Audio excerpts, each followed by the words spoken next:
NHL intermission headlines. Auston Matthews hit sparks league-wide debate. Ron McLean. Welcome back. It's time now for our second intermission headlines with Elliotte Friedman. The biggest story tonight involves a controversial hit on Auston Matthews by Radko Gudas.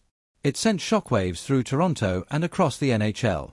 Elliotte, just how big is this story around the league? League reaction. Elliotte Friedman. It's huge, Ron. Around the league, everyone has been talking about it. Normally around the trade deadline there's plenty of news, but today this incident dominated the conversation. I spent the day making calls across the NHL, and everyone had an opinion.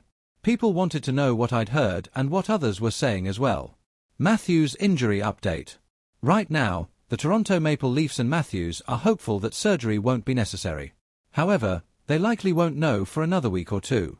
The important thing is this: even if surgery becomes necessary, the expectation is that it would not impact the start of next season. The belief is that Matthews could recover during the summer and still be ready when the new NHL season begins. This situation also gives Matthews time to evaluate things. A lot has happened in Toronto in a short period of time since the organization last checked in with him earlier in February. Since he won't be playing for a while, he'll have time to think about his future, and the team will have time to talk with him. Over the next couple of months, we should get a better idea of how both sides feel about the long-term future of Matthews in Toronto. Locker room reaction. Inside the Maple Leafs organization, the reaction has been intense. I spoke with several people around the team, and words like embarrassed and furious were used to describe how players and staff felt about the incident. Head coach Craig Berube said he addressed the team about it.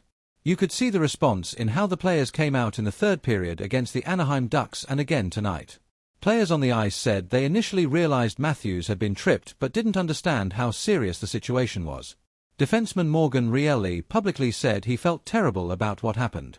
Privately, he was extremely apologetic as well. There's no question this incident could have long-term implications for how the team is built moving forward. Suspension debate. Now let's talk about the suspension.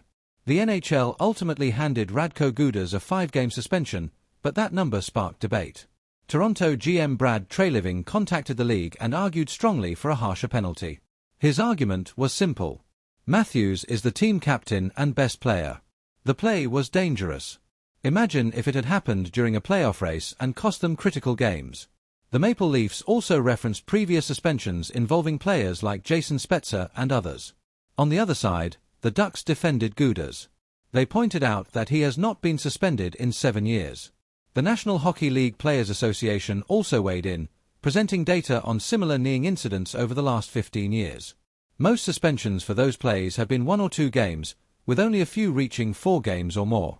Ultimately, the league settled on 5 games, trying to balance the seriousness of the play with past precedent. Goalie interference controversy. Another moment that confused fans involved a controversial goalie interference call.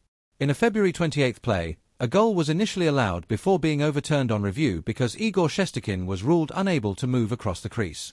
However, in another situation involving Thomas Chabot, officials determined the contact did not prevent the goalie from making the save, so the goal stood.